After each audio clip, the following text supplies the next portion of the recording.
Boa tarde. Vamos dar início ao nosso segundo web debate da Rede de Estudos dos Estados Unidos. Hoje temos o prazer de receber o nosso colega Pedro Pinheiro. Na minha opinião e a de muitas pessoas, talvez o maior conhecedor dos meandros da política dos Estados Unidos, né, no Brasil.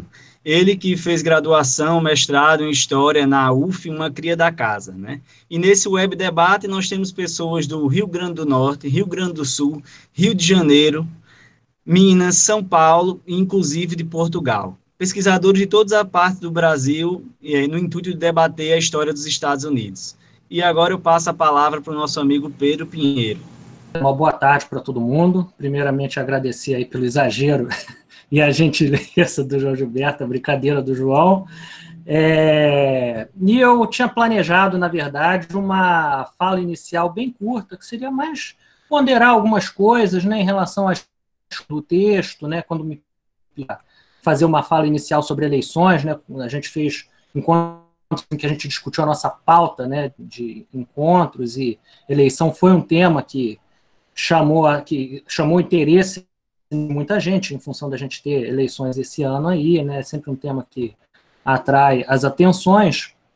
Então, na verdade, eu não planejei uma exposição do capítulo, uma exposição resumida, eu planejei ponderar alguns pontos e a partir pode começar o debate que for mais conveniente, comentários, perguntas, enfim. Quando me foi pedido para iniciar esse debate, primeiro eu tive que pensar num texto, né, num capítulo, enfim, alguma coisa que pudesse, um artigo, uma fala, que pudesse dar conta de pelo menos começar esse debate. E aí eu acabei escolhendo um capítulo da minha dissertação, que na verdade é uma dissertação sobre, não exatamente sobre o governo Carter, eu chamei de fenômeno Carter, né? A ascensão política a nível nacional do Jimmy Carter, nas eleições presidenciais e o término do mandato dele, um tanto quanto melancólico, perdendo a eleição de 1980 para o Reagan. E eu me dei conta, quando eu comecei a estudar esse fenômeno, que na verdade me chamou a atenção muito pelo desconhecimento que havia, eu via muito pouca gente comentando o que havia sido, né, o governo de Jimmy Carter. Eu achava que, por algum motivo, achei que tinha alguma coisa ali para olhar. E logo eu me dei conta de que eu não poderia ter o que eu chamei de fenômeno, né, sem olhar, estudar a dinâmica própria do Partido Democrata, principalmente as transformações pelas quais o partido passou a partir de 68. Na verdade, as pressões que levaram, como vocês puderam ler no texto, que levaram essas modificações, elas começam até antes, né? Mas 1968 é um marco por conta da Convenção de Chicago, né? Enfim, uma série de protestos que vão dar origem aí a uma tentativa de reformular o momento para a escolha do candidato à presidência dos Estados Unidos, lançado pelo partido. Então, eu achei que esse capítulo, embora já seja um pouco antigo, né, a dissertação é de 2013, e o próprio capítulo, né, como por ser o primeiro capítulo, eu escrevi antes disso, mas embora isso tudo, eu acho que é o capítulo que trata em mais detalhe esse mecanismo das primárias e dos cálculos, como eles surgiram, de modo que, para quem tem um interesse mais... várias coisas já tenham mudado desde essa época, mas para entender como surgiu o modelo de escolha. Eu acho que é um bom capítulo, né?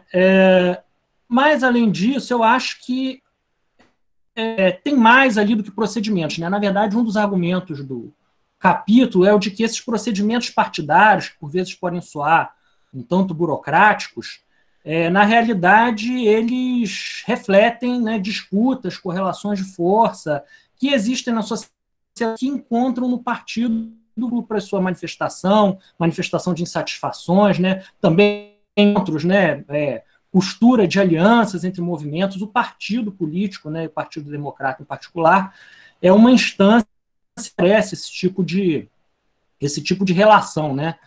Então, eu acho que também por isso é um capítulo interessante. Eu acho que ele é um capítulo também que se situa de maneira bastante oportuna numa espécie de agenda de debate que cunhou aqui. A gente tinha pensado em questão, a relação entre economia e política, né? Começamos com um debate aí bem interessante dia, né? Aí a eleição também foi outro tema. Eu acho que dá para a gente fazer aproximações aí entre os dois temas. Eu acho que o capítulo, embora não seja um capítulo que trate de economia o tempo todo, eu acho que as questões, as transformações econômicas pelas quais estão passando os Estados Unidos nesse período aparecem ali, né, subjacente, eu acho, uma certa frequência.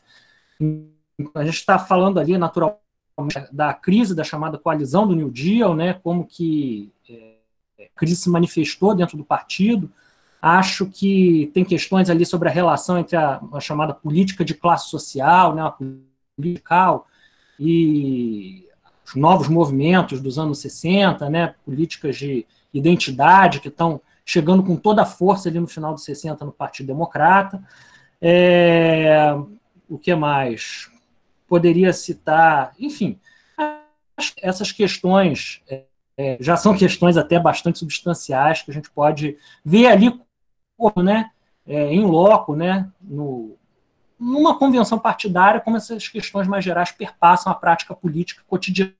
Pode parecer muito complexa, ou até mesmo um pouco maçante, né, mas eu acho interessante a gente procurar recuperar, embora já tenham me pedido para falar algumas vezes sobre procedimentos partidários, como é que funciona a primária e tal, na medida do meu alcance até faço esses... Eu acho que a gente não pode perder de vista também as questões, senão a gente acaba se perdendo um pouco nos detalhes, como é que foi a convenção tal, do ano tal, mas sem levar em consideração quais são os grandes temas sociais, culturais e econômicos que estão presentes ali. Deixa eu ver o que mais. Eu fiquei muito satisfeito, até uma coisa que, né, você relendo o trabalho que você fez há algum tempo, você se dá conta com coisas que você às vezes nem tinha muito em mente, nem lembrava muito bem. Eu fiquei satisfeito com uma coisa que eu achava que tinha feito pouco na dissertação, e que eu vi que eu até consegui falar, que era a gestão do próprio movimento sindical, né, que às vezes a gente, isso acho que por uma questão didática, de inteligibilidade, às vezes fala, porque o antigo movimento sindical surgiu um certo ressentimento, né, da classe operária branca e tal, com os novos movimentos sociais que entraram no partido muitas vezes sem respeitar as antigas instâncias e tal. E, na verdade, o retrato que eu acho que, embora seja um texto antigo e o texto de uma dissertação, está presente ali a questão da própria diversidade do movimento sindical, né, das ocupações profissionais nesse movimento, e essa disputa aí da direção do AFL-CIO com outros sindicatos, enfim, com... E acho que tem um tema que aparece aí, de ordem mais geral, que me chamou a atenção também, que nas outras releituras que eu fiz, não me ocorreu, que é a questão da fragmentação do poder, né? Você observa uma fragmentação do poder dentro do partido político, você observa uma fragmentação do poder dentro do próprio movimento sindical, né? Uma reformulação dessas estruturas, embora não apareça no capítulo também, os capítulos seguintes, na minha tese de doutorado também, que eu trabalho mais diretamente no Congresso, uma reformulação das próprias estruturas de poder do Congresso e das instabilidades que são criadas ou potencializadas por conta disso. Acho que dá para ver ali também os esforços no sentido de uma parte do movimento sindical de costurar uma aliança, né, com novos movimentos, embora se tenha muito essa imagem aí da disputa. Eu acho que com a atuação ali da UAW e de outros sindicatos, a gente consegue vislumbrar aí, na verdade, uma estrutura sindical centrada no AFL-CIO que gozava de grande prestígio, né, de grande poder nas antigas estruturas, e novos movimentos que também, na verdade, estão interessados aí nesse procedimento de reforma e de democratização, né, das práticas do Partido Democrata. E eu argumento que até um processo também de nacionalização, é um processo que coincide também com um outro processo que é o realinhamento eleitoral no sul dos Estados Unidos. Eu trato com mais detalhe desse processo, discuto uma bibliografia, uma discussão da ciência política sobre isso na tese de doutorado, num capítulo, mas é um contexto importante aí também para a gente ter em mente, para pensar essa mudança pela qual está passando o Partido Democrata e também alguns dos limites, das dificuldades que são encontradas aí no meio do caminho.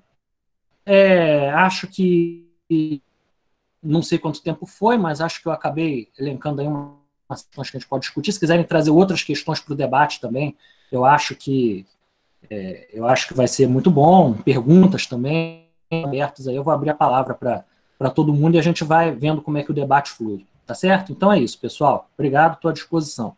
Obrigado, Pedro. Então já que eu já me inscrevi ali no chat, vou puxar. Eu queria, Pedro, que tu pudesse demorar um pouquinho mais na descrição do processo eleitoral, na estrutura mesmo dessa... Porque eu achava que conhecia o sistema de eleições dos Estados Unidos. Eu achava mesmo que conhecia, até ler seu capítulo. Aí eu percebi que o buraco era bem mais embaixo, bem mais complicado. Todo o sistema de distritos, caucus locais, que bagunça. Se tu conseguir mais para frente explicar um pouquinho melhor em detalhes esse sistema, a questão dos caucus locais, por que cada estado tem um sistema diferente, como é que eles se relacionam com os bosses, ou não, são mais abertos democraticamente, eles são mais fechados. Qual que é o critério para os estados decidirem isso?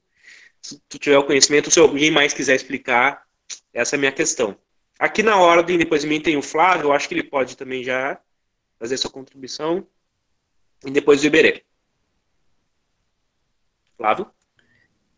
Bom, queria começar observando que eu acho que o Pedro não é só um dos caras que mais conhece o sistema eleitoral americano aqui no Brasil, como nos Estados Unidos também, né? Porque eu acho que lá 99% das pessoas também não entendem como é que aquilo funciona, né? Mas a minha pergunta para o Pedro é a seguinte, Pedro. Eu queria que você falasse um pouquinho. Você fez um comentário aí, né, sobre o processo de democratização do Partido Democrata e falou dos novos movimentos sociais também, né, assim chamados, né, dos anos 60, que entraram no partido e se defrontaram, né, com outros movimentos sociais, como o sindical também. E nesse processo, pelo que eu sei, é aí que foram criados os delegados, os superdelegados do partido, né, de forma a preservar, vamos dizer assim, a burocracia do partido, né, mais tradicional, o controle do partido pelos seus quadros mais tradicionais.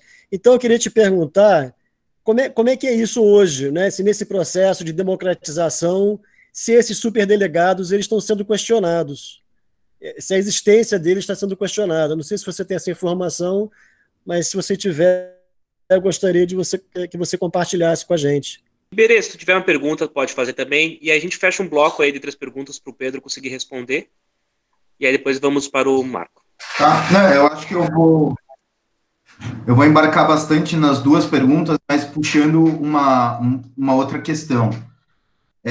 Eu já ia perguntar um pouco assim de como é que estavam as estruturas e com a entrada desses novos grupos, como ficaram as estruturas quase que, eu vou chamar de legais, mas elas não são legais porque elas são até onde eu entendi, da própria institucionalidade do partido e não do governo americano, né? Então é interessante porque a gente está falando de uma instituição partidária. E aí dentro disso, um pouco, de uma coisa que vem da essência do modelo político americano, que eu até comecei a ter mais contato recentemente, estudei na graduação, depois não voltei, e lendo o texto me voltou muito, da lei de Duverger, aquilo de como os partidos, na verdade, eles são canais para apaziguar, para moderar o debate político, ao invés de acender um debate político forte, né? Então, se isso não volta até para aquela essência dos próprios pais fundadores, de como é a democracia de verdade, se essa democracia, então, ela tem que... Como é que é um processo que, na sua essência, vai falar que tem que respeitar a minoria, quando você põe no jogo as minorias étnicas, as minorias de gênero, outras minorias que não só a minoria no conceito dos pais fundadores, né? Então, como é que eles vão fazer essa tradução para dentro da institucionalidade do partido? Pedro, se quiser responder agora essas 3 perguntas, depois a gente passa para o próximo bloco. Tá bom. O Gustavo falou, me pediu para um pouco mais sobre esse sistema de cálculos e primárias, né? Como é que figurou? Bom, lá no capítulo, acho que ele dá conta do nascimento, né, desse sistema moderno. Havia essas reuniões no período anterior, mas como vocês puderam ver, essas reuniões, em grande medida, eram controladas por alguns oficiais estaduais do partido, e não havia uma relação estreita do resultado dessas eleições com o candidato que seria escolhido, né? Muitas dessas delegações elas iam para a convenção sem um comprometimento com algum candidato especial, né? O compromisso dessas delegações muitas vezes eram com chefes locais que iriam usar esse poder de barganha no momento da convenção, né? Encontros, como se diz na época, se dizia na época, a portas fechadas, e aí a partir dali negociariam a escolha de um candidato que muitas vezes nem se corria nas eleições, nas primárias, que poderiam não ter em nenhum na escolha do... Né, o caso do Humphrey né, foi um caso emblemático, né, em 68, que deu essa percepção de que haveria um déficit democrático dentro do Partido Democrata. Então se estrutura esse sistema moderno, né? Os caucuses normalmente eles são reuniões menores, né, das quais participam membros do partido. Na verdade, essas elas variam de estado para estado. Existem algumas diretrizes que são estabelecidas pelo Partido Nacional, que têm que ser obedecidas pelos partidos, mas eles também têm uma certa margem de regulamentação para isso. Mas os caucuses normalmente são reuniões de delegados de partido. Você pode ter caucuses locais que podem eleger delegados para um caucus estadual, que vai escolher lá, de acordo com as regras de um determinado estado, vai escolher o que vai receber os votos, né, de maneira proporcional, né? Então, existem alguns limites a essa proporcionalidade, então muitas vezes o candidato tem que atingir um patamar mínimo de votação, né, mas, de modo geral, que, né, em função até dessas transformações aí a partir de 72, que eu mencionei em termos de democratização, se procura que ela seja representativa do conjunto do eleitorado. E as primárias são votações mais abertas, né, que vão escolher, os membros do partido são chamados a participar numa votação aberta para escolher aí quem vai ser o candidato na lista de delegados, né, que vai ser enviada, que, né, hoje em dia estão comprometidos, não é a palavra, né, mas estão vinculados, têm o seu voto vinculado para um candidato. Então, uma das mudanças que foi introduzida, na verdade, é essa, no sentido de procurar vincular a posição dos delegados à votação que ocorreu efetivamente na urna, né? Na prática, as pessoas possam votar no candidato, e não um delegado que tem um poder, enfim, que vai poder barganhar aquilo. Então, as convenções elas também se tornaram muito mais amarradas, né, de modo que são menos disputadas, né? Então, quando se chega numa convenção, tem que ser uma votação muito apertada para que se crie algum tipo de surpresa, né? Normalmente parece mais uma cerimônia de coroação, embora possa ter dissensos ali, né, dependendo da disputa, né? Se a disputa é muito aguerrida, mas, em geral, a convenção partidária normalmente ela já está quando começa, né? Em relação à questão dos superdelegados, que o Flávio mencionou, em relação com os novos movimentos, que a gente observa, eu acho que ali no capítulo a gente começa a ver, mas em outros lugares eu acho que eu discuto isso com mais atenção, é o fato de que, a partir dessa reforma de 1972, começa a acontecer uma série de, não vou chamar de contra-reformas, mas de ajuda no sistema, para que haja algum tipo de controle mínimo, né, do processo por parte das estruturas partidárias, para que não aconteça de sair um candidato que não tenha, né, nada a ver com o partido, que, enfim, que não esteja vinculado de nenhuma maneira aos interesses do partido, ou mesmo para que haja um poder de veto em relação a candidatos que não sejam considerados competitivos, né?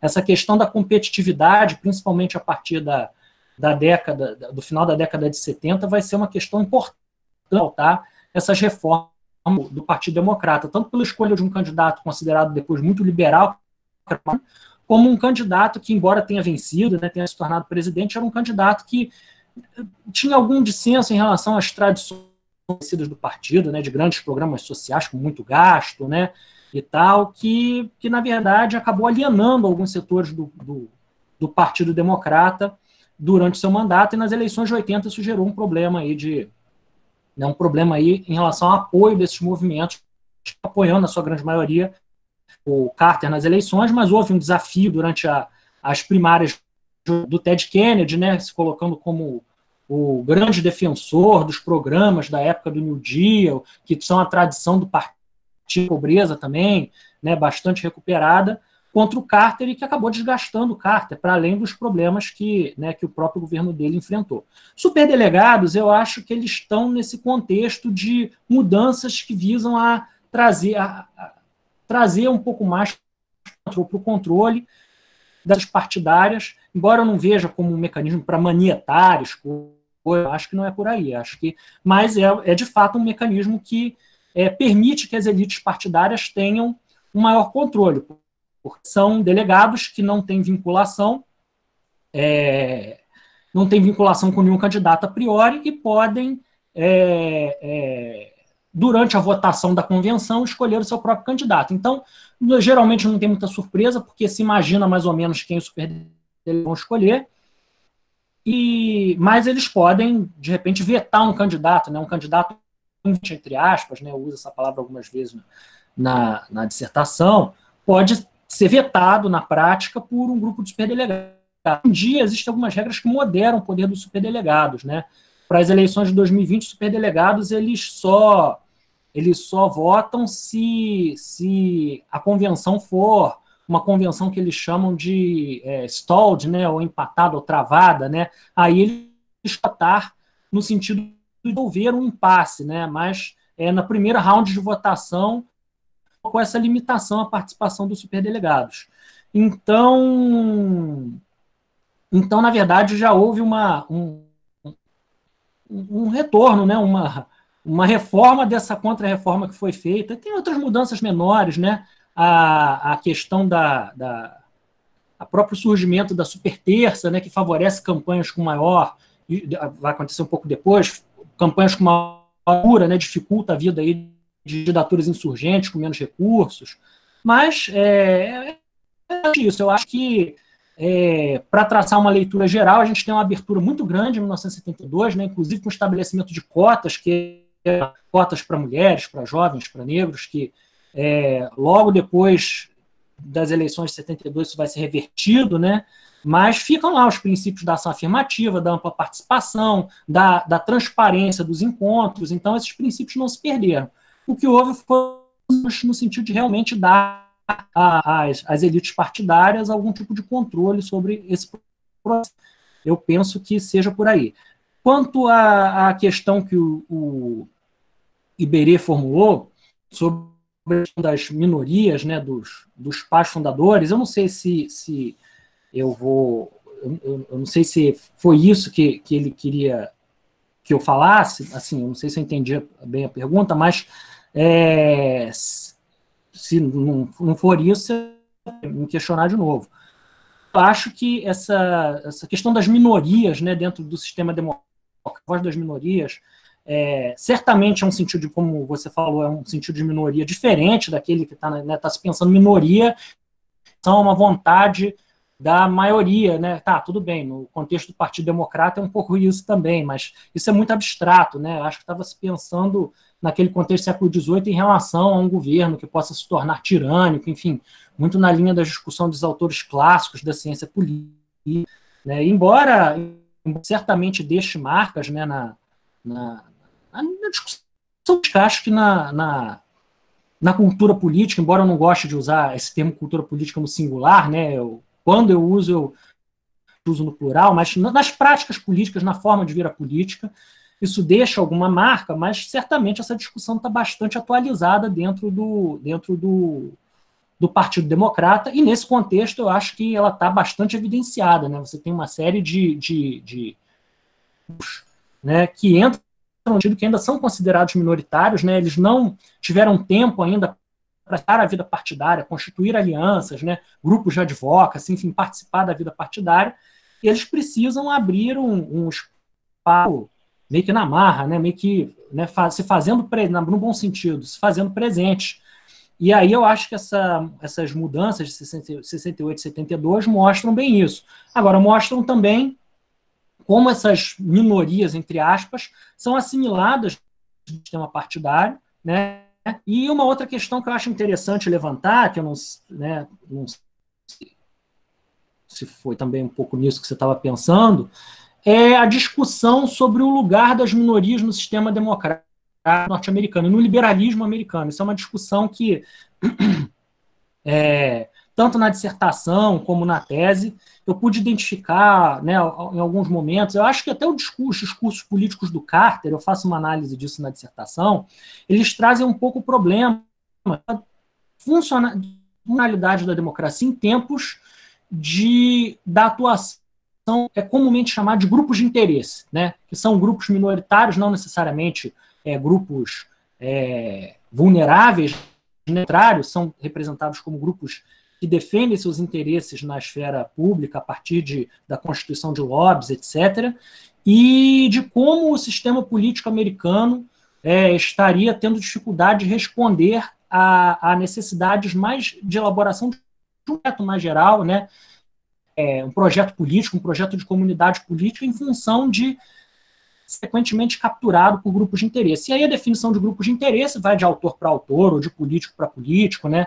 No caso do Carter, quando ele falava em grupos de interesse, ele estava se referindo a grandes empresas, né, a Wall Street, em comparação com o homem comum, com Main Street, mas ele estava pensando também no movimento sindical, em categorias grandes, Big Labor, né, o grande movimento sindical, né, até mesmo representações categorizacionais que, segundo ele, estariam no seu papel, né, de defender os seus filiados, mas, em alguns momentos, essa representação política minoritária acabaria predominando em função de candidatos eleitos serem escolhidos com base nas suas fidelidades individuais, fidelidades distritais, né? Essa questão também do voto distrital amarrar muito os representantes, né?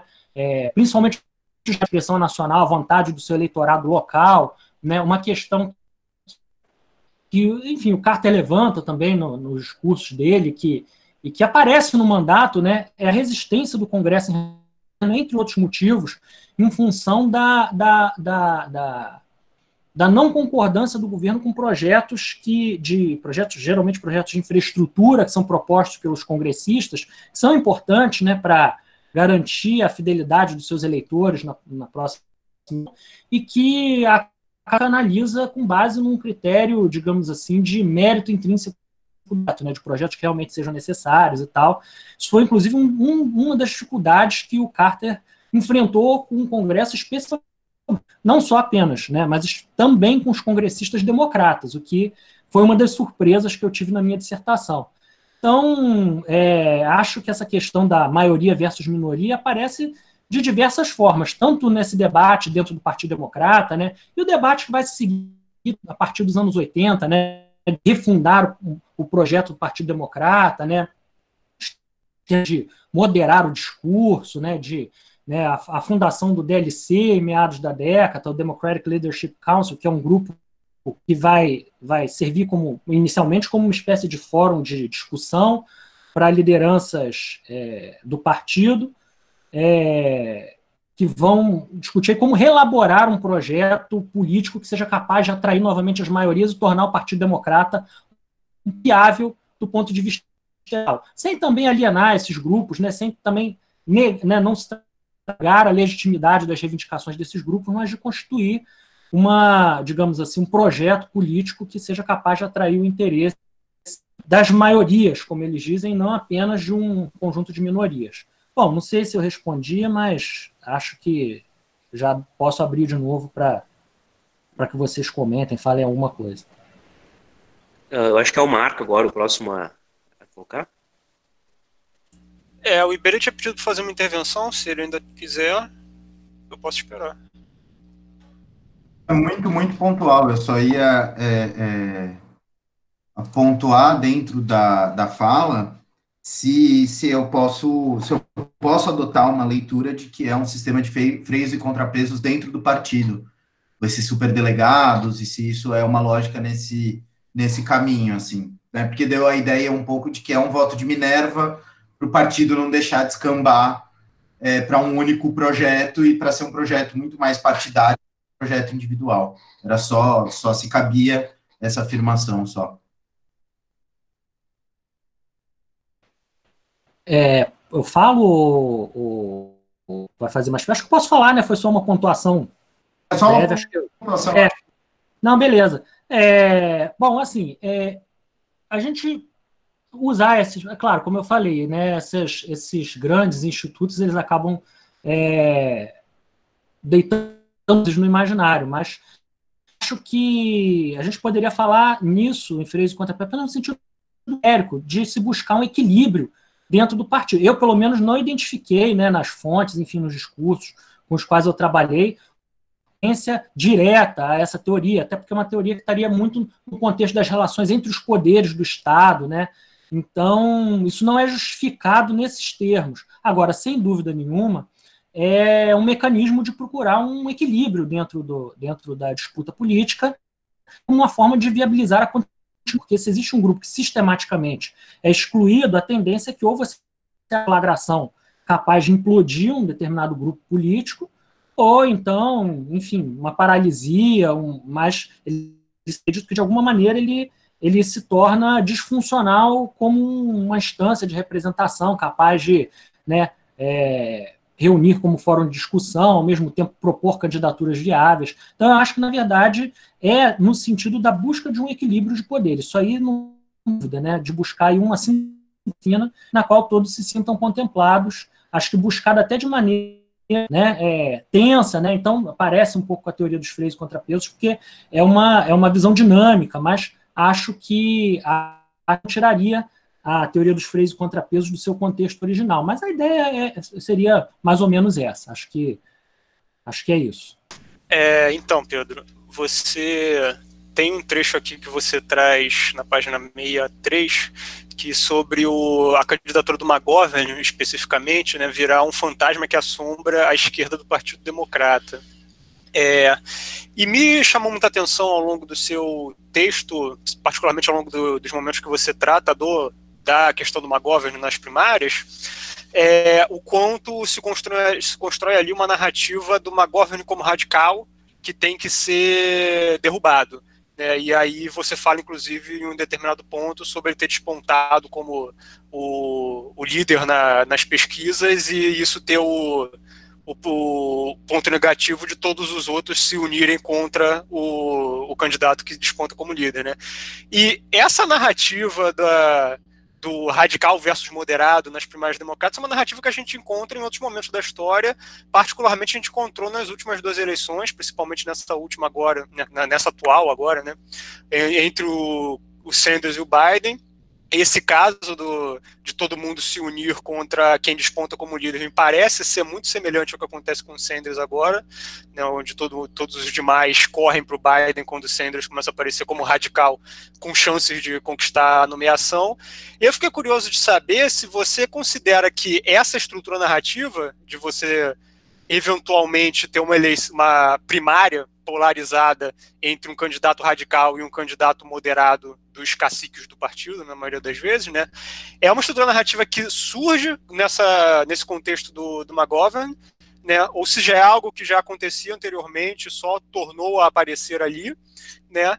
E se ela se mantém mais ou menos nessas linhas ao longo das primárias subsequentes até os dias de hoje, né, talvez até como algo que interessa aos candidatos, né, que tanto aos candidatos ditos radicais quanto aos candidatos ditos democratas, se interessou a eles naquele contexto, se você acredita que interessou em momentos posteriores, construir essa narrativa, né, de que um deles é o radical, o outro é o moderado, e que as primárias sempre vão se galvanizar em torno desses dois, né, se isso surge ali e se isso se mantém até por interesse dos candidatos posteriormente. Basicamente isso. Eu vou puxar agora para o João Paulo, que está na lista de inscrição, fazer mais um bloco. Boa tarde, Pedro. Muito obrigado pela sua fala, pelo seu texto, foi muito elucidativo. Primeiro, eu tenho uma dúvida pontual. Você fala da questão do Humphrey, das eleições de 68, aí você já pula para o que você fala da comissão McGovern-Fraser, né? que eu queria te perguntar é se essa comissão de reforma já era uma pauta antes, ou se ela é fruto justamente dessa derrota do Humphrey e de toda aquela questão de 1968, dele ter sido indicado com tão poucos votos, enfim. A minha segunda dúvida é, na página 27 do seu capítulo, você reproduz um trecho do relatório dessa comissão, né, do relatório final. E me chamou muita atenção um termo da última linha desse excerto. Fala que eles se voltarão para terceiros ou quartos partidos, ou a antipolítica das ruas. Esse termo antipolítica me chamou bastante atenção, e eu queria que você falasse um pouco mais sobre como se davam essas tensões entre os movimentos sociais que adentravam o partido nessa época e essa velha guarda do Partido Democrata. Quer dizer, haviam mecanismos institucionais do próprio partido para tentar suavizar as pautas desses movimentos, né, porque você fala de new politics, essas coisas, porque antipolítica das ruas parece um termo bastante radical, no sentido de que você mesmo fala que a campanha do McGovern bebia muito desses movimentos sociais, né? Eu queria que vocês falassem um pouco mais sobre isso. E também, bebendo um pouco do comentário do Marco, eu queria que você falasse um pouco se dá para tentar entender a campanha do Bernie Sanders a partir desse episódio da campanha do McGovern, porque lendo o seu texto, se você não me dissesse que era a campanha do McGovern, eu achava que era a campanha do Bernie Sanders que você estava falando, né? Porque você fala da questão do movimento social, você fala de que o dinheiro da campanha dele vinha muito de doadores pequenos, individuais, enfim. Então veio na minha cabeça bastante essa questão do Bernie Sanders. Eu queria que você falasse se dá para a gente entender essa campanha do Bernie Sanders hoje e como ela falhou, né, a partir desse problema que o McGovern teve durante as eleições de 72. É isso, obrigado. Eu acho que dá para fazer mais uma pergunta da Cecília agora, antes de fechar um bloco. Bom, querido, olha, é um prazer enorme sempre te ouvir, porque eu acho que você é o tipo de pessoa que tem uma clareza e uma lógica na articulação do seu discurso que eu sempre me encantou muito, não só na sua fala, mas no seu texto, né? Então, te acompanhar ao longo dessa produção acadêmica sua foi um prazer e um aprendizado enorme para mim, porque coisas que a maior parte das pessoas, a maior parte dos mortais tem dificuldade imensa e rejeita pela aridez, né? Você traça, né? Então, essas discussões difíceis, né, da normatividade institucional, depois do processo parlamentar, no caso da tese de doutorado, você traçou com um apetite que eu fiquei, assim, sempre muito encantada, né? Eu acho que no começo da nossa viagem, aí, a respeito da sua dissertação, a gente tinha uma ambição de recuperar o valor de uma história política, né, na fronteira com a história cultural também, por isso a discussão de usar ou não o conceito de cultura política, não na acepção do Bernstein, mas na acepção do Sefai, para a gente pensar essa dinâmica interna, a importância desse ator político, né, como um veículo, como um canal, né, para as disputas político-partidárias da sociedade, porque eu lembro que naquela altura era muito corrente a tese, a visão e o imaginário aqui nosso de que os partidos políticos americanos eram quase que irrelevantes, né, na sua dinâmica interna, porque as cartas já estavam dadas desde sempre, e aquele sistema bipartidário representava a sociedade americana, que os partidos estavam caminhando por uma relevância, né, evidente, né, e um certo desdém por esse sistema partidário, que eu acho que também a gente pode ouvir no interior do próprio Estados Unidos. Mas, assim, de todo modo, eu acho que você apostou, né, que era importante conhecer a história desse partido, e uma história um pouco obscura e dessa regulamentação interna, e como essa regulamentação interna servia para, de alguma forma, acomodar as disputas e as insurgências internas, essas subculturas políticas que era possível enxergar. E você conseguiu pontuar muito bem nessa reforma e trazer à luz essa reforma como um elemento importante de contenção por essas elites partidárias de insurgências mesmo da sociedade que estavam penetrando dentro do Partido Democrata. E depois, na tese de doutorado, você vai adiante, eu acho que você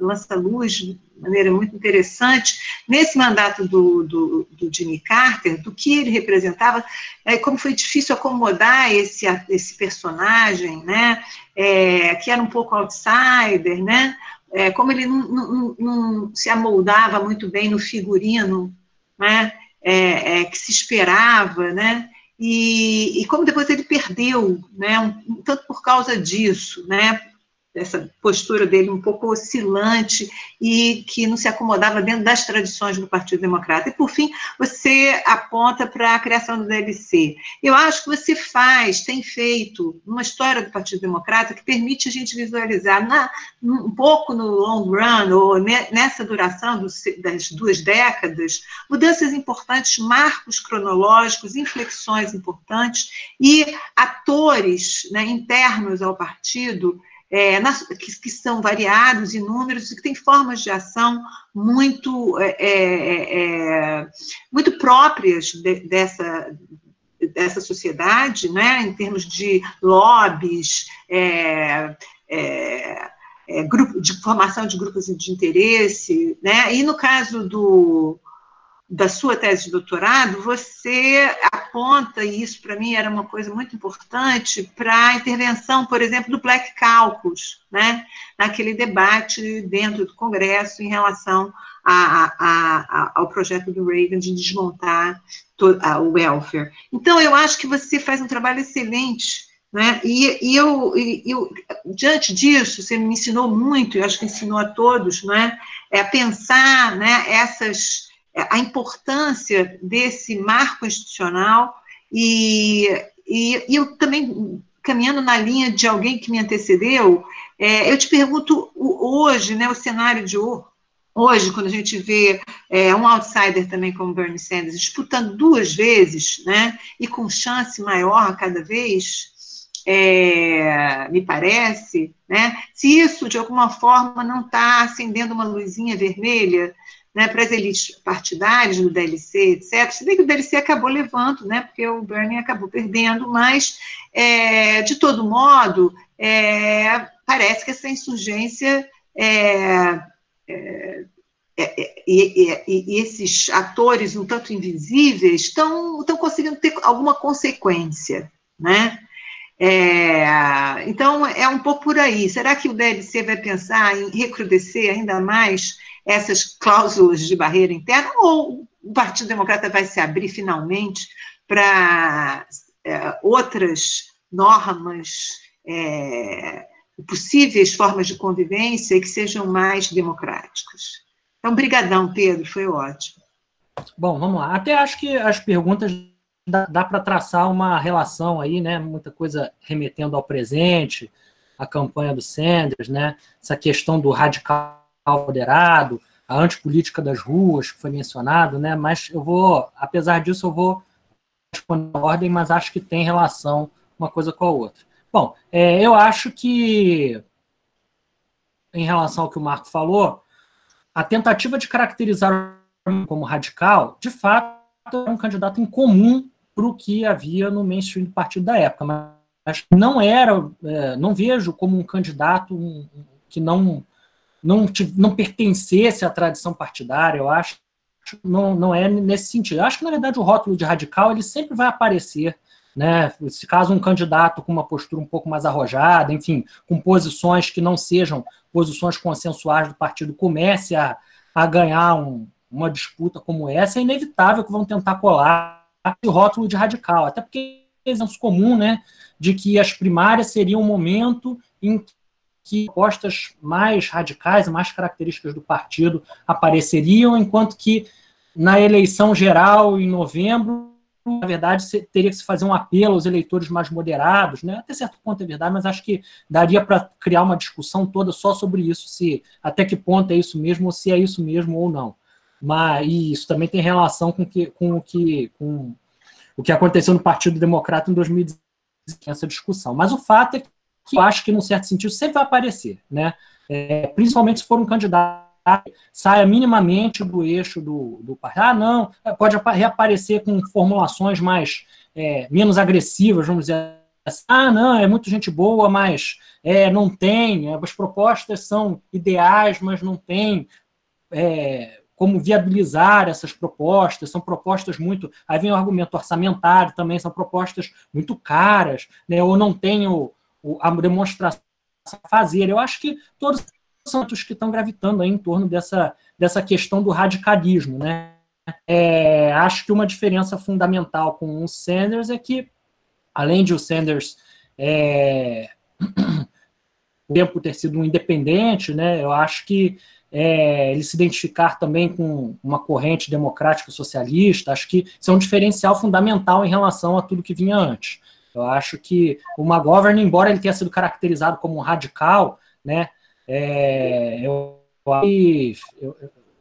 ninguém, né, acho que tem um corte aí em relação aos dois, mas enfim, também muitos anos já se passaram, né, mas ele era muito apresentado como radical em função das posições em relação a costumes, né, que gerava uma rejeição muito grande no eleitorado mais conservador, né, e mesmo nos eleitores do Partido Democrata mais conservadores, a questão do aborto, a questão da anistia às pessoas que não serviram no Vietnã, né, das drogas, né, o abortion amnesty, né, os 3 A's que uma McGovern defia, né, mas aí tem também questões econômicas, né, quando pegaram a proposta de renda mínima do McGovern, né, e transformaram numa coisa diferente do que ela era, e usaram, não deixa de ser um argumento econômico também, mas eu acho que no caso do Sanders realmente tem uma diferença, que no caso do McGovern ele era de fato bastante liberal para o eixo do partido, mas assim, por outro lado ele foi escolhido, né, eu acho que de alguma maneira ele representava um pensamento importante dentro do partido, né, que estava ali muito na base do eleitorado, não deixa de ser também, ele também era parte do Partido Democrata. Em relação à questão da antipolítica das... Bom, primeiro a comissão McGovern-Fraser, João Paulo, né, que perguntou, tinha precedente? Bom, pelo menos que eu tenho identificado, essa questão aparece pontualmente na Convenção de 1964, né, eu falo disso no capítulo também, o Mississippi Freedom Democratic Party, que tem desqualificar a delegação regular do Mississippi, que é toda branca, e aí isso cria uma celeuma e tal, a elite do partido tenta acomodar essa situação e não consegue muito, mas explode mesmo em 68, né? Realmente aí é que essa questão aparece com bastante força. Acho que essa questão da antipolítica das ruas, ela pode ser entendida um pouco nessa chave de uma certa aversão ao radicalismo, né? E certamente faz referência a todas as flagrações que vinham ocorrendo nos anos anteriores, em 68 mesmo, né, o assassinato do Robert Kennedy, Martin Luther King, a conflagração nos guetos nos Estados Unidos. Eu acho que está remetendo a coisas bastante específicas e que estavam presentes no imaginário mais conservador como uma ameaça mesmo, né? Enfim, aos Estados Unidos, e mesmo alguns elementos mais conservadores dentro do Partido Democrata, como uma ameaça ao liberalismo, né, uma rejeição da tradição política do país, enfim. Então, eu acho que é uma acusação geral de que se o partido não for capaz de assimilar essas pressões, não deixarem essas forças que são positivas entrarem e tal, elas vão aparecer, vão explodir de outras maneiras desejáveis. Então, também tem uma discussão implícita aí sobre o papel do partido político, né, que é o de vocalizar demandas sociais que, se não forem atendidas pela institucionalidade, podem acabar explodindo aí com movimentos violentos, né, etc. Então, eu acho que isso está fazendo também um contexto específico da época. Em relação à fala da Cecília, também retomando a questão do Bernie Sanders, do Senado... sim, também que eu esqueci de falar da fala do Marco é se todas as primárias se estruturam em função dessa polarização aí entre um candidato mais liberal, radical, ou mesmo socialista, pode ser, né, chamado assim, pelos seus adversários, e um candidato mais moderado do establishment do partido.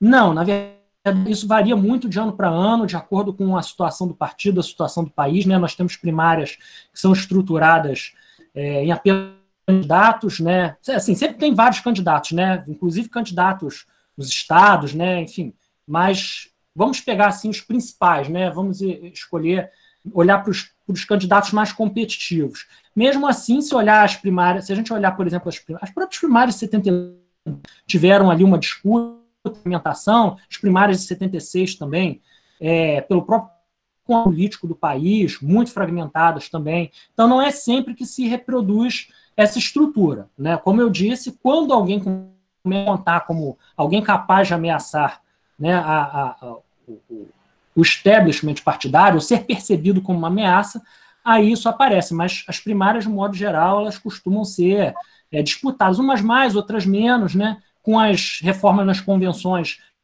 Claramente, hoje em dia, se chega numa convenção saber quem vai ser o candidato do partido, mas no início elas são bastante utilizadas, né? Se o partido vai se abrir ou fincar pé, né, Cecília? Você fez essa ponderação. Acho que já está se abrindo até certo ponto, né? Eu acho que essa mudança na regra dos superdelegados, acho que responde um pouco a essa pressão, não sei em relação à possibilidade de assimilação do movimento que o Sanders comanda, mas, assim, pelo menos de responder a pressões que vêm de baixo, né, e que procura partido.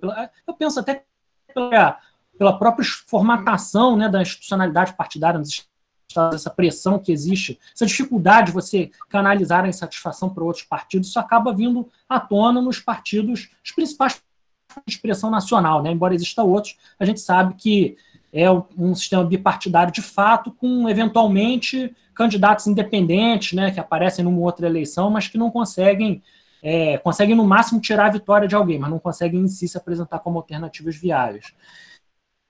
Então, eu acho que ele já está... Eu acho que é um processo que é recente, né, acho que em função, né, das crises que a gente tem vivido aí nos últimos anos, né, a questão da crise do 8, e depois o movimento Occupy, né, e toda a questão das dívidas de estudantes e tal, todas essas pautas novas que apareceram, elas fazem uma pressão, mas, assim, na verdade, eu acho que o partido ele ainda está começando a sobre ativas que a campanha do Biden vai fazer de atrair, de alguma maneira, alguns policy que possam ter alguma abertura para políticas mais abrangentes, né? Acho que tem a ver muito com o momento que a gente está vivendo também, né, de rediscussão do papel do Estado. Já vinha acontecendo essa discussão, na verdade, essa discussão ela não está acontecendo só por causa de crise sanitária, né? Ela já vinha acontecendo há algum tempo, embora no Brasil tenha se tentado transformar essa discussão numa coisa, enfim, como se... Até que essa discussão já vem acontecendo há algum tempo, ela aumentou agora. Então, eu acho que o partido, de alguma maneira, tem que responder a isso. Não sei como, não sei se vai ser um encontro, né, das duas alas, vamos dizer assim, num caminho do meio, ou se vai haver uma convivência tensa, né, difícil, nesse período, mas eu acho que já tem, de alguma maneira, tem que reagir, porque a mera negação disso, eu acho que tem um potencial bastante desagregador em que de alguma maneira, essas demandas têm que ser assimiladas, né? Como vão ser assimiladas, eu acho que nós estamos acompanhando ainda, isso ainda está se desdobrando. Bom, obrigado, Pedro. Eu vou seguir agora na ordem de inscrição as perguntas. A Mary e depois o Henrique Alonso. Oi, Pedro. Primeiro, eu queria dizer que foi uma alegria imensa poder ler o seu trabalho. Eu não tinha lido antes, e eu acho uma grande contribuição, Pedro. Eu acho, inclusive, que é um trabalho que devia ter sido publicado, né? É uma grande contribuição, viu? Você está de parabéns. Eu queria, Pedro, que, bem, e pensando na atualidade do seu trabalho, né? A partir de um trabalho da década de 70, quantas questões você não faz pensando não foram feitas aqui, nesse fórum, pensando na atualidade, né? Então, quer dizer, eu acho que você é um grande conhecedor, pelo que eu percebi aqui, das eleições americanas, né? É muito bom saber disso, porque o jornalista vive ligando para a gente, né? Querendo que a gente explique para eles como é que são as eleições americanas. Agora a gente já tem um nome para mandar, né? É o Pedro Portocarrero.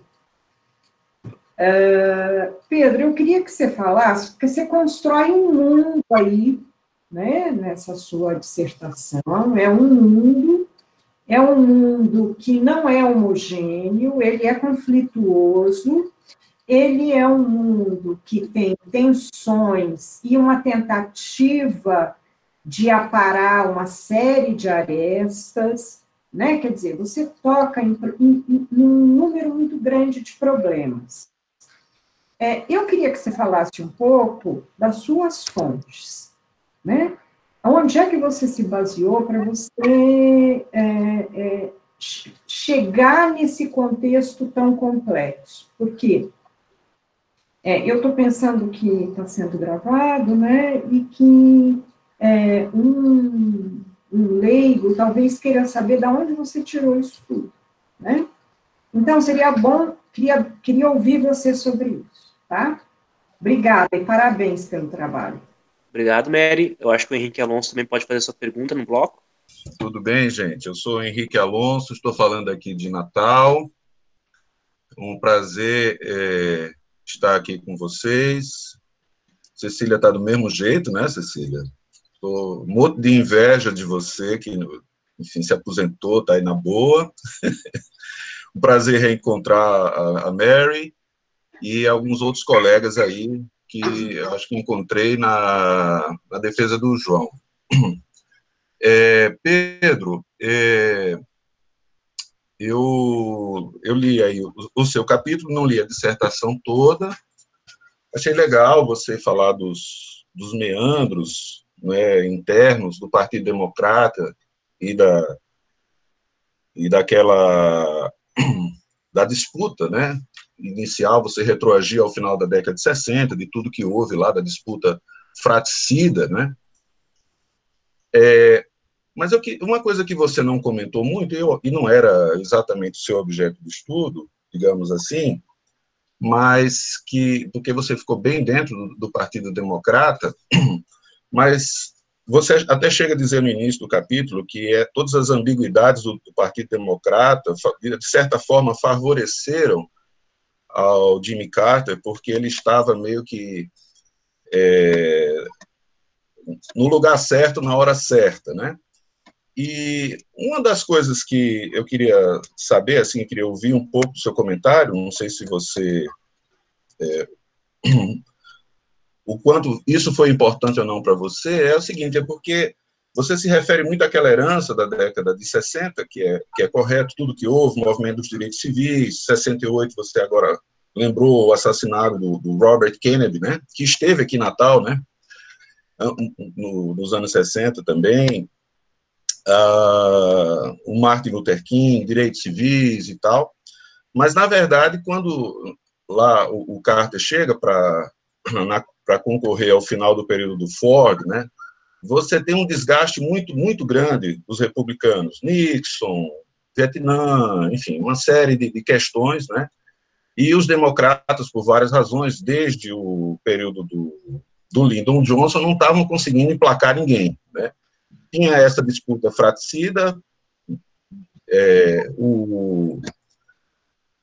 o Jimmy Carter, né, até você usa um pouco você usa aquele livro de memórias dele, que ele se apresenta como uma espécie de um outsider de Washington, né, então ele consegue meio que se apresentar como um meio termo, né, tentando ser essa figura de conciliação, mas a minha pergunta, eu fui longe demais nos comentários, o que eu queria saber, assim, se você, na sua pesquisa, você viu o quanto, para além do que acontecia dentro do Partido Democrata, assim, o que mobilizou a união em torno de Jimmy Carter é esses reveses, né, que vêm desde a época do Nixon, né? Então, eles estavam vendo o Vietnã e tudo que ocorreu antes, né, e assim, olha, não é possível que a gente vai dar com os burros na água de novo, né? Então, de certa forma, esses reveses do Partido Democrata conseguiram mobilizar o partido, né? Por exemplo, você está vendo hoje, tem muita gente que está falando, é uma comparação um pouco anacrônica, né? Bolsonaro está fazendo coisas inimagináveis, né? Mas, assim, as pessoas de posições políticas no Brasil, né, que qualquer posição que se aproxime minimamente da democracia estão começando a conversar, porque não é possível, né? Então, obviamente que não foi isso que ocorreu, mas eu digo assim, há essa mobilização do Partido Democrata por causa desse histórico de reveses, apesar dessa herança de luta pelos direitos civis.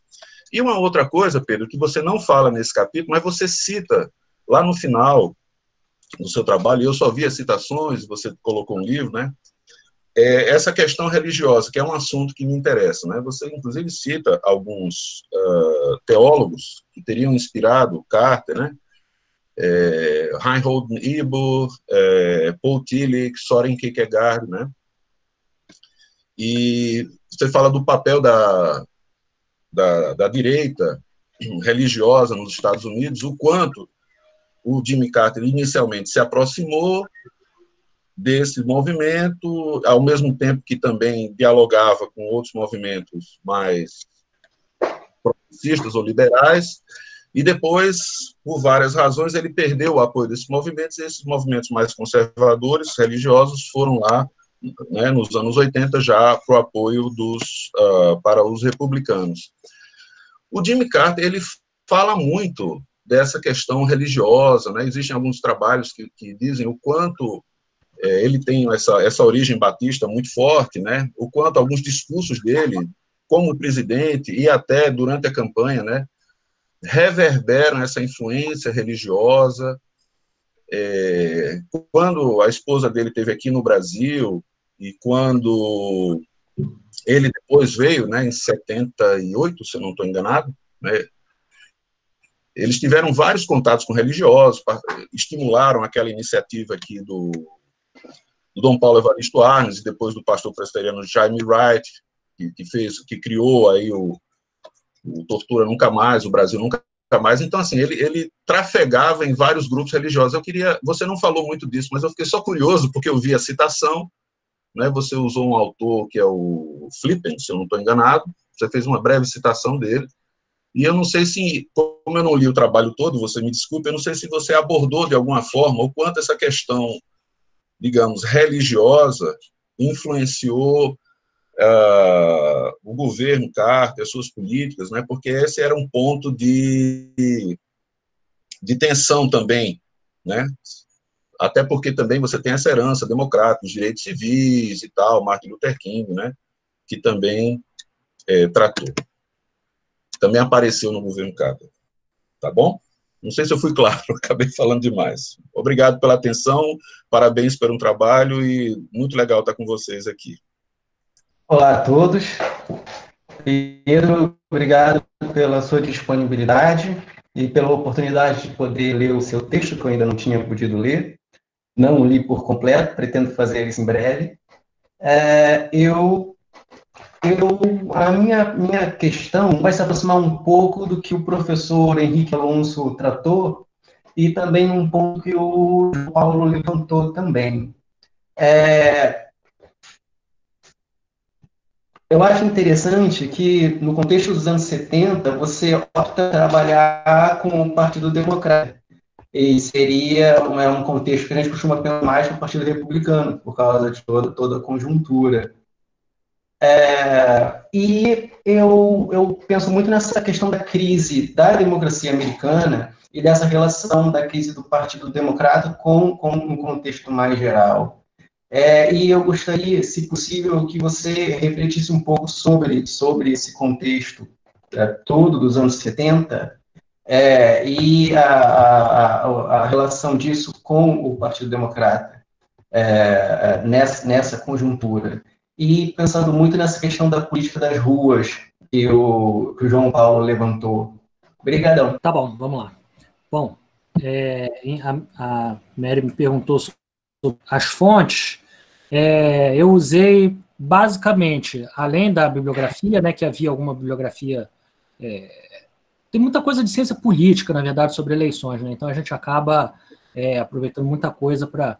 Usei, além da bibliografia, atos de campanha, né, da época, o livro do Theodore White, alguns outros livros.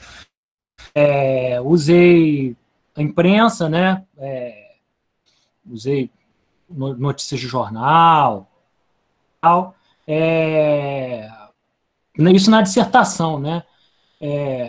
Na verdade, eu estava um pouco limitado na questão das fontes, tive que me virar um pouco na questão das fontes, porque na época já havia uma certa sinalização da dificuldade de viajar aos Estados Unidos, né, no mestrado havia bolsa sanduíche ainda para o doutorado, mas, salvo engano, né, já era um pouco difícil de fazer essa viagem, e também, enfim, não sei, também o tempo do mestrado é muito curto, né, também, acho que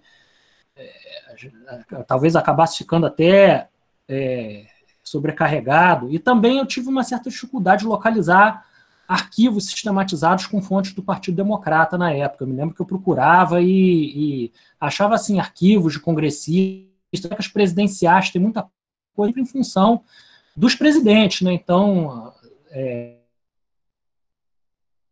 acho que você acaba vendo a vida partidária aparecer ali naquela documentação, mas são muitas coisas ligadas à da presidência, né, e às secretarias, aos ministérios, né, como poderia chamar, enfim, né, não é essa coisa da vida partidária. Eu tive uma certa dificuldade por todas essas limitações, eu tive que correr atrás assim, dessas fontes, as devidas precauções, enfim, confrontar relatos e tal, tirar a narrativa daí, porque realmente não foi fácil. No caso da tese de doutorado, eu tive até um excesso de... Trabalhei com os Congressional Records e sem prejuízo de outras, né, os Congressional Records e os relatórios dos comitês que não estavam disponíveis para todas as iniciativas legislativas que eu utilizei. Aí foi o problema contrário, né, muita fonte para um tempo para analisar. Na verdade, o tipo de fonte eu procurei cotizar, relatos com notícias de jornal, mas Congressional Records acabou sendo a pedra angular da pesquisa. Mas aí acabou o contrário, né? Inclusive eu estava trabalhando na época e tal, então eu tive que correr para dar conta de um volume muito grande de fontes. Mas foram basicamente essas fontes que eu utilizei no mestrado e no doutorado. Em relação à questão do professor Henrique, que mobilizou a nação em torno do Carter, né, a tese do Nixon, sim, eu falo bastante disso nos capítulos seguintes. O desgaste provocado pelo Vietnã e pelo escândalo de Watergate também é fundamental para se entender a ação política do Carter, isso vem no capítulo seguinte já, e também para entender uma mudança no Congresso, no Partido Democrata no Congresso. Muita gente nova entrou ali, que o pessoal chama de turma de 74, muita gente em 74 e 76, muita gente nova entrou. Isso mudou o perfil dos políticos dentro do Partido Democrata e provocou, inclusive no âmbito aí do que eu estava falando, de uma fragmentação das próprias instâncias dentro do Congresso, dos comitês, isso provocou uma polifonia maior, né, dentro do Partido Democrata e uma turma de novatos aí, pessoas que não estavam ligadas aí com essas instâncias mais tradicionais, movimento sindical, né, que acabaram introduzindo aí uma certa, vamos dizer assim, uma certa disputa, esse diálogo. Em relação à questão religiosa do Carter, eu chego a mencionar isso porque eu sabe, questão importante, mas eu acabei, até pelo tempo, né, eu acabei me ancorando na relação entre partidos sociais, até porque eu tive que decidir em algum momento se faria uma análise centrada no governo Carter ou se iria para a questão dos partidos e dos movimentos sociais. Como na época eu estava estava trabalhando, né, com os conceitos de cultura política e tal. Também acho que foi uma abordagem que me permitiu trazer os movimentos sociais um protagonismo maior no trabalho, que eu acho que poderia, enfim, interesse aí de quem tivesse também procurando uma certa história, uma história política com uma pegada de história social e tal, mas poderia ter enveredado também, muito embora o capítulo em que eu falo sobre o governo Carter propriamente, eu discuta muito a questão da estruturação da administração, então eu também não largo isso de mão. Questões como, por exemplo, a questão religiosa, eu acabei...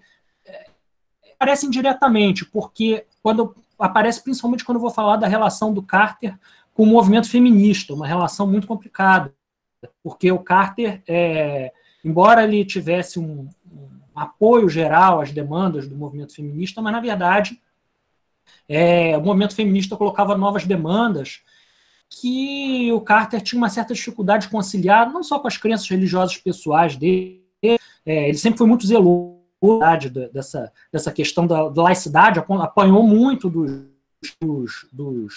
dos evangélicos, né, que migraram para a direita naquele período, os que já estavam, porque acharam que iam ter o evangelho de residência, um born again, e viram que, na verdade, não se tratava disso, né? Mas, ao mesmo tempo, ele enfrentou muita dificuldade com o movimento feminista. Por outro lado, seria interessante analisar, e eu acho que eu só dou uma pincelada nisso, como o diálogo com o movimento pelos direitos civis foi facilitado, né, principalmente com a causa do movimento dos direitos civis.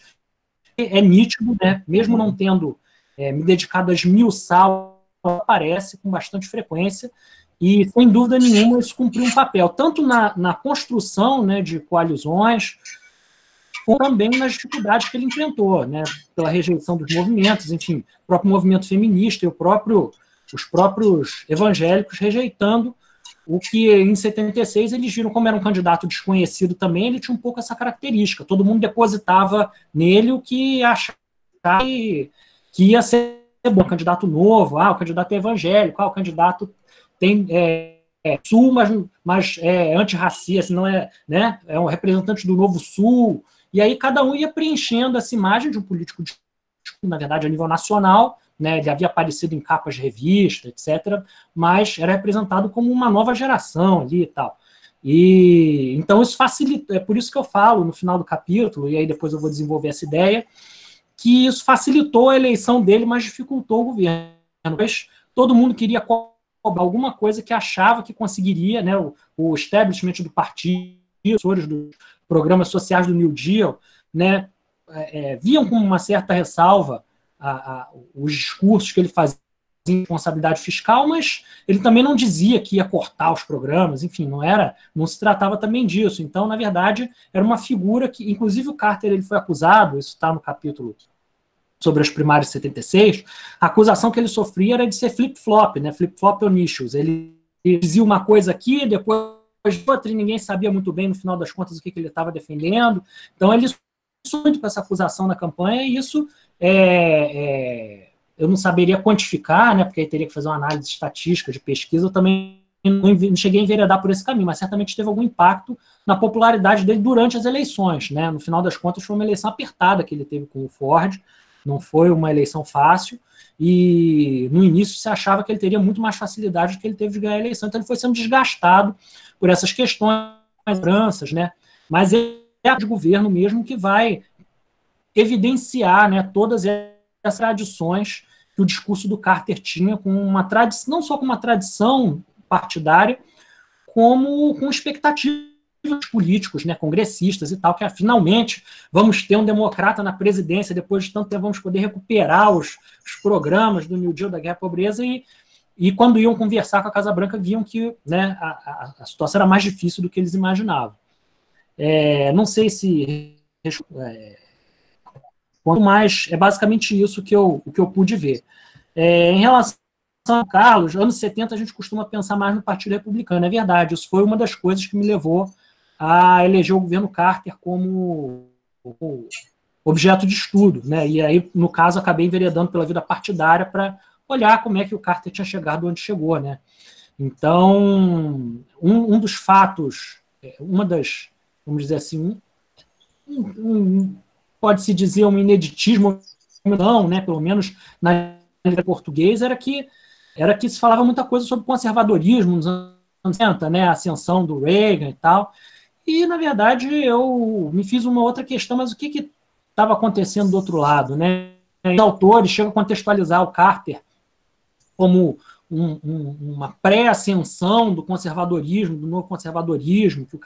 Eu sempre tive muitas restrições a esse tipo de leitura, embora eu entenda, né, quando você vai olhar algumas políticas adotadas, eu entendo de onde vem essa proposta de leitura, mas me chamou a atenção na época, e de fato, depois que eu fiz o trabalho, eu vi que a coisa era muito mais complexa, e tendo a não concordar com essa coisa de colocar Carter, Reagan, Bush numa única onda aí. Eu acho que a coisa é bem diferente disso. Então, isso foi uma das coisas que me chamou a atenção na época, que me fez eleger o Carter e depois o Partido Democrata como objeto. Também essa questão da crise, né, que eu acho que é uma questão que complexifica, porque quando você vê a ascensão de um projeto alternativo no momento de crise econômica, crise, né, enfim, toda a crise que perpassou os anos 70, e o projeto que, de alguma maneira, era tributário de toda uma tradição que se calcou, né, nos programas sociais, né? Como é que, num contexto em que você tinha uma fala cada vez mais frequente em termos de restrições, né, tamanho né, essa questão da discussão do tamanho do Estado reaparece, né, mas no sentido na verdade, no sentido da diminuição, né, e isso também se associava, isso aqui é interessante, às vezes se associa com a discussão da presidência imperial, né, do excesso do governo federal em relação aos estados. Às vezes essas coisas apareciam até um pouco misturadas, né, a necessidade de diminuir o governo, os abusos que foram cometidos, enfim. Essa é uma discussão que nos mais diversos fóruns ideológicos, ela de alguma maneira, e eu acho que a questão fiscal é uma questão central. Isso aparece aí na tese também, quando eu vou trabalhar com congresso e programas sociais, eu também falo bastante disso. A questão fiscal, ela é central para a gente entender a crise econômica e a crise de identidade do Partido Democrata, né? Como é que eles vão defender programas que tanta gente, inclusive dentro do Partido Democrata, diz que precisam ser, no mínimo, reformulados, né? Mas que reformulação vai ser essa? É um ajuste de parafuso? É refazer o sistema de welfare? O que vai ser feito desses programas? E uma certa perplexidade em relação a essa ascensão rápida e avassaladora desse novo conservadorismo nos Estados Unidos. Como é que esse partido, né, tentou lidar com essas questões? Eu acho que isso está bastante relacionado com o contexto de crise econômica dos anos 70, e eu tento, na medida do possível, contemplar isso, mas sempre com uma pegada social e política, de olhar os programas, né, as iniciativas, como é que os movimentos se posicionavam. Essas coisas estão relacionadas. Na dissertação, eu não fiz uma história econômica hard, longe de... Procurei contextualizar esses movimentos sociais e políticos, né, principalmente, dentro desse contexto de crise aí. Legal, Pedro, obrigado mais uma vez. A nossa inscrição retomou, o Iberê agora é o próximo inscrito para fazer um comentário, então eu vou puxar ele, e temos mais um tempinho ainda, se alguém mais quiser se inscrever novamente. Pode ir, Iberê, é contigo. Oi, eu estava ouvindo, na verdade a minha pergunta, ela nem é necessariamente uma pergunta sobre a pesquisa, mas eu acho que sobre um dos pontos que você tocou, Pedro, que me chamou muita atenção, né? De um material da vida partidária, das instituições partidárias americanas, né? E aí eu te pergunto se ainda temos essa falta, porque você várias vezes colocou, olha, naquele momento, se eu entendi, uma pesquisa de 2003 ou 13, eu só me perdi esse ponto. 13. 13. Eu estranhei quando eu pensei em 2013, eu falei, não, acho que foi há menos tempo. Se teve alguma evolução nesse sentido, de ter algum material, e aí não é só para você, mas para os demais colegas da rede, se a gente tem novos materiais que saíram nesse interim, até porque eu fiquei pensando muito, né, como instrumento de análise para a gente entender o próprio movimento do Bernie Sanders, porque ele vem a 2 eleições sempre dentro desse processo, e como muito do que você está explicando está se justificando pelo próprio processo histórico dentro do partido, a institucionalidade do partido como modo de regulação interna, né? Então, por isso que me veio isso. Poxa, será que não tem um material mais recente que traz isso? Até porque eu fico pensando muito, assim, esses movimentos da contracultura que começaram ali nos anos 60, nos anos 70, tem muita força. Como é que eles vão ser base, até hoje em dia, muito da base para se discutir a própria candidatura do Bernie Sanders e outros atores mais radicais, como Ocasio. Como é que, né, essas bases muito radicais e muito desses movimentos de rua, que tem a ver com essa contracultura, elas acabaram dominando certos espaços que permitiram o surgimento e a consolidação desses indivíduos. Aí a minha questão é assim, se a gente tem material para fazer uma análise profunda, onde que está esse material? Acho que é um pouco mais bibliográfica a minha pergunta. Já que o Iberê fez uma pergunta, eu vou passar para a Cecília, que é a próxima inscrita, para fazer mais um bloquinho. Eu lembrei apenas que você, acho que já teve em várias mesas, até no Rio Grande do Norte, né, Henrique? E eu acho que sempre há uma discussão em torno da memória desse governo Carter, né? Como ela, para nós, é muito marcada pela política externa dele. E quanto quanto são raras as produções sobre Carter, né? Como parece que ele ficou como uma ovelha negra mesmo, e não há, como você verificou na sua tese de doutorado, nenhuma recuperação do Carter nessa chave de ter sido precursor da discussão orçamentária como central numa nova pauta aí, econômica do próprio Partido Democrata, né? Ele não é recuperado, né? Ele continua sem ser resgatado numa narrativa do partido, né? Como uma referência nesse sentido. E eu lembrei de dois artigos seus, um que você foi premiado lá numa coletânea de artigos do laboratório do Daniel Arão Reis, que você publicou, e que era o núcleo dessa sua dissertação de mestrado, não é isso? E o outro artigo que você publicou sobre a visita da Rosalind Carter ao Brasil. Então, eu acho que são duas coisas que você poderia indicar, que já estão publicadas no seu trabalho, para quem também se interesse. Era isso. Obrigado. Pedro, eu acho que você pode responder dentro do... Tá, ok. Bom, em relação aos documentos, se ainda não há documentos, bom, eu acho que, como eu falei, os documentos relativos, qualquer coisa que possa se relacionar à presidência, você tem nos arquivos presidenciais, mas muito em função da... a última vez que eu pesquisei, eu cheguei a ensaiar na tese de doutorado, para além do Congressional Records, de alguma maneira explorar a documentação relativa ao DLC.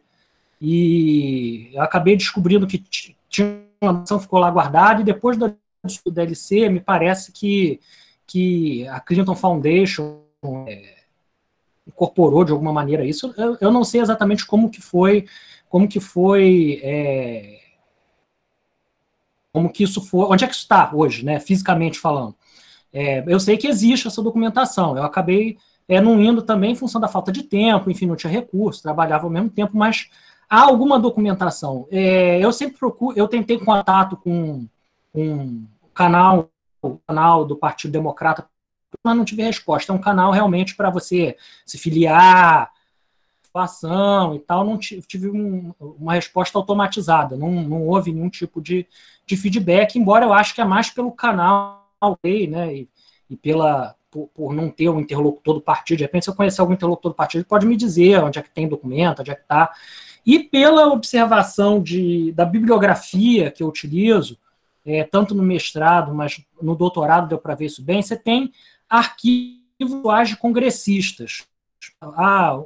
O cara guarda numa determinada instituição, ou a família, né, guarda lá, tem esses arquivos, só que eles estão pulverizados. Isso foi o que eu consegui indicar num levantamento num levantamento de fontes, não tenho a pretensão de ter feito um levantamento exaustivo, até porque, na época, eu acabei centrando fogo mesmo no Congressional Records para dar conta daquelas iniciativas legislativas, então eu também não fiquei insistindo para contato com alguém, não investiguei muito. Eu sei que existe a coisa, mas não fui capaz de encontrar até hoje nenhum arquivo central, uma meca que eu vá lá encontrar tudo de Partido Democrata. Pelo que eu vejo, está muito pulverizado, né?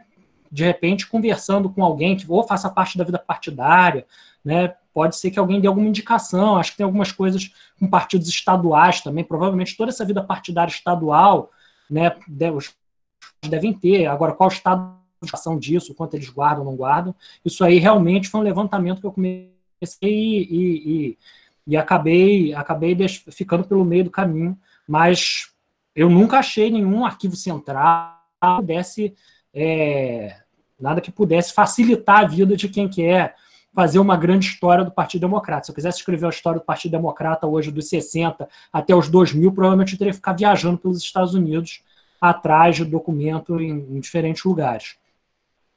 Acho que vale a pena, de repente, até retomar de repente procurar alguém lá que possa ter uma outra visão, entendeu? Eu fiquei pensando enquanto você estava falando, é muito curioso, porque lá eles não têm as fundações, né? Como tem, por exemplo, aqui no Brasil. Eles não têm nenhuma fundação equivalente? Não sei se posso falar.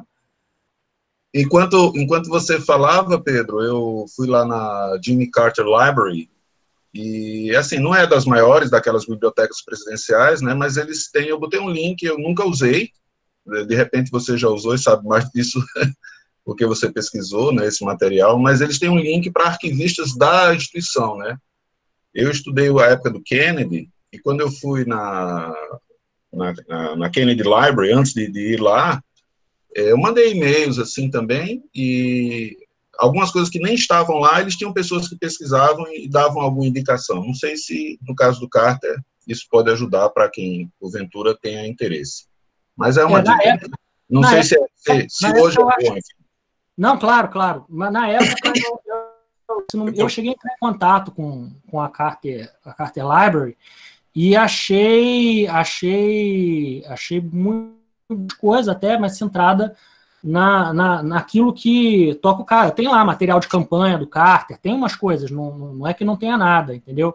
Mas, pelo que eu me lembro, na época eu encontrei esse tipo de material, e a questão das fontes também, eu achei discursos políticos, um ou outro que eu consegui acessar remotamente, um outro documento de governo. Então, na verdade, em termos de documentação para dissertação, eu usei alguma coisa, eu cheguei a fazer contato com eles. No caso do Estado, como o Congresso é um tema muito mais também, assim como presidência é um tema muito mais, então eu encontrei bastante coisa remotamente. Tinha coisas que estavam lá, mas aí, como eu falei, pela falta de tempo mesmo, enfim, de oportunidade, eu acabei me centrando nessas documentações. Até consegui acesso a bastante coisa. Eu esperava. Documentação de comitê, por exemplo, comitê no Congresso, e está disponível online, e eu consegui escaneado, né, aqueles projetos da Google com universidades, enfim, disponibilizar essas. Eu achei bastante coisa que eu não achei que fosse achar. Mas, assim, eu acho isso, eu acho que tem bastante coisa lá, mas provavelmente vai se encontrar muita coisa ligada a presidente, consequentemente, em termos de eleição, a campanhas presidenciais, e muita coisa também ligada ao Congresso. Acho que valeria uma consulta. Eu, sinceramente, eu passei, depois do doutorado, eu fui muito absorvido pelo meu trabalho. Eu acho que esse período está sendo também um período muito legal para eu resgatar essa minha agenda de pesquisa, né, essas propostas de pesquisa. Se eu fosse, de alguma maneira, retomar isso, certamente a primeira coisa que eu faria era tentar refazer essas pontes, que eu consegui fazer pouco, né, na época. Enfim, também nunca fui uma pessoa com muita desenvoltura para chegando, me apresentar, amava para arquivistas e tive um retorno até legal nesse sentido, de documentações que estavam remotas, enfim, explicaram como é que funcionava lá e tal. Então, na verdade, é um pouco isso. Em relação à memória do Carter, de fato, né? Eu acho que levou até um tempo para que... Não é que não exista nada sobre o Carter, né? Alguns autores lá dos Estados Unidos, da ciência, até usei esses livros, né, como referência. Tem alguns livros que, a partir do final da década de 80, e aí, hipótese com o desgaste da presidência do Reagan, passou a haver uma demanda por um outro olhar na presidência do Jimmy Carter, né? Passou a haver alguma produção, não muita, mas eu consegui identificar, incorporar na dissertação alguma produção em termos de ciência política, né? Alguns autores falando sobre o período Carter, falando sobre a economia do período, isso tem bastante, né? Economia do período Carter, né? A política, fiscal, monetária, isso aí você encontra alguma... Mas assim, também não sai muito dessa leitura de que foi um governo de fato foi mesmo, né, um governo refém aí, em grande medida das crises que enfrentou, né, na defensiva, né, tentando agir ao mesmo tempo essa ascensão conservadora, o aumento da crise econômica, né, inflação, aumento do desemprego no final do governo. Então, realmente foi um governo complicado, né, um governo com questões de... Mas eu acho que vale, por exemplo, para tentar resgatar a ação intrapartidária, por exemplo, da questão orçamentária, né? Eu acho que não seria possível perder de vista e não acho que é uma coisa que se encerra no governo, né? Eu acho que não é uma coisa em 77 e termina em 81, né? Eu acho que tem questões ali que prenunciam transformações pelas quais o partido vai passar, embora eu entenda que os agentes políticos não recuperem isso, porque, né, um governante que sai com uma popularidade tão baixa quanto o Carter não convém apresentar um cabo eleitoral para alguém mais interessado em vencer a eleição do que propriamente discutir partido, né? Mas então acho natural que isso não ocorra, pelo menos naquele período, né? Eu acho que à medida em que o tempo foi passando, o Carter foi se beneficiando, como figura mesmo pessoal, foi se beneficiando da imagem dele como ex-presidente, né? O trabalho que ele faz lá com a fundação dele e tal, o trabalho voluntário que ele faz no Habitat for Humanity, né? A simplicidade dele. Eu acho que isso acabou recuperando o personagem além da presidência, né? Ele acabou adquirindo um certo prestígio, figura antiga, mas muito em função desse pós-presidência, e não por causa da presidência que ele fez, né? Eu acho que a dinâmica é um pouco essa. Então, eu procurei, na verdade, contextualizar o Carter para que não ficasse um fenômeno, né, que brotou assim do chão de 77, 81, né, meio que... Ou tem gente que pode não explicar como é que aconteceu, tem gente que pode achar que é um sintoma de um conservadorismo, tá? E aí, né, isso realmente faltava mesmo, e procurei preencher, ao menos em parte, minhas possibilidades, essa lacuna com a minha pesquisa. Faltou alguma coisa? Acho que respondi aos dois, né? Ninguém mais tinha perguntado. Mais alguma pergunta? O Flávio ia fazer o comentário. Não, eu ia fazer um comentário, mas que o Pedro acabou fazendo um pouco no final da fala dele, que é justamente isso, né? Eu acho que o Carter é uma figura super interessante, né? Porque eu acho que eu saiba, assim, ele é o único presidente americano que eu saiba, né? Que tem cujo legado é visto como muito problemático, mas que conseguiu, como ex-presidente, se reinventar, né? Reinventar o papel dele na política americana. Ele hoje é tido como uma reserva moral, né? Dentro dos Estados Unidos, e tem esse papel nas eleições em diversos países do mundo, tem esse projeto de construção de casas, né? Quer dizer, ele se reinventou na pós-presidência. Então, assim, é isso que você falou, Pedro, eu acho que esse pós-presidência dele tem que ser mais estudado para a gente compreender essa figura, né? Era só esse comentário. Concordo plenamente. Seria uma possibilidade bastante interessante de pesquisa. E acho que, inclusive, ele tá vivo ainda, né? Acho que, infelizmente, eu queria articular um projeto de pesquisa do pós-presidência, né? Mais agora com coronavírus aí, todas as dificuldades que a gente está enfrentando, mas se alguém, de repente, alguém dos Estados Unidos, né, quisesse se isso, eu acho que é um tema bem interessante. Eu acho que o personagem é bem interessante, né? Eu procuro tomar um certo cuidado, né, para tentar não enveredar por uma coisa até um pouco apologética da figura, mas eu acho que tem questões ali, mesmo morais, religiosas, que já pincelou aqui hoje, muito interessantes mesmo.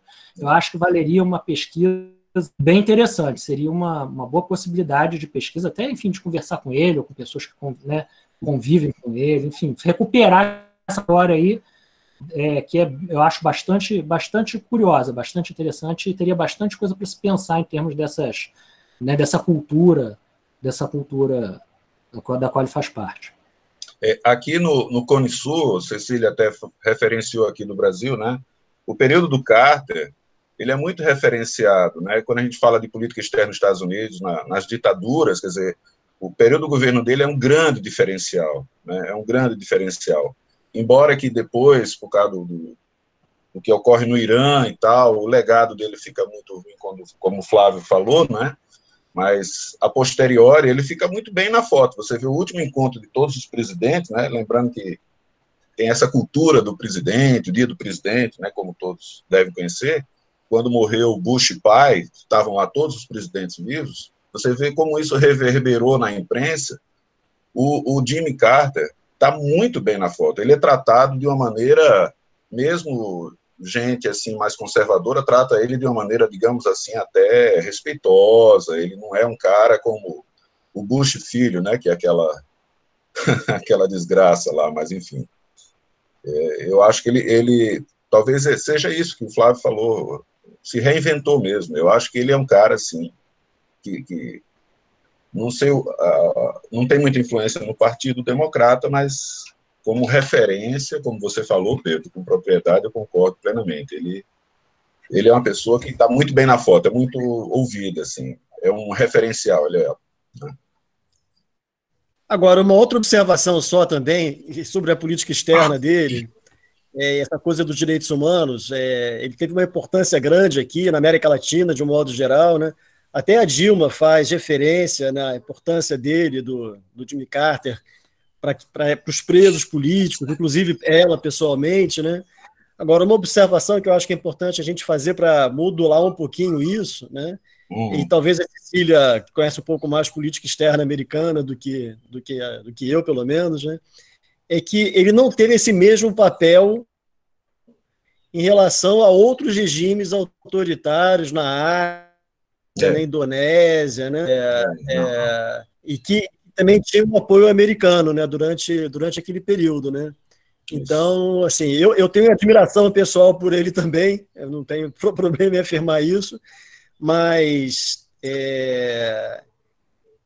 as questões eram um pouco mais, né, nuançadas, né, nessa defesa dos direitos humanos que ele fazia, porque tinha interesses mais complexos em outras regiões do mundo também, né? Acho que ao longo dessas 2 horas a gente foi da invenção à reinvenção do Carter, né?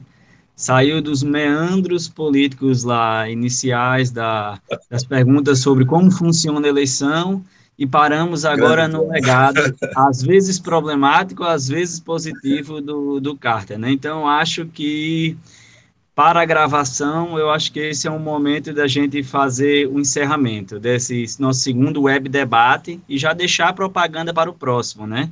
Quando a Bárbara vai entrar em outros meandros a partir dos anos 60, né?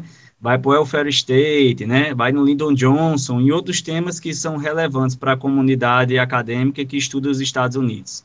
Bem, é isso. Pode encerrar a gravação, Gustavo. Estou encerrando agora.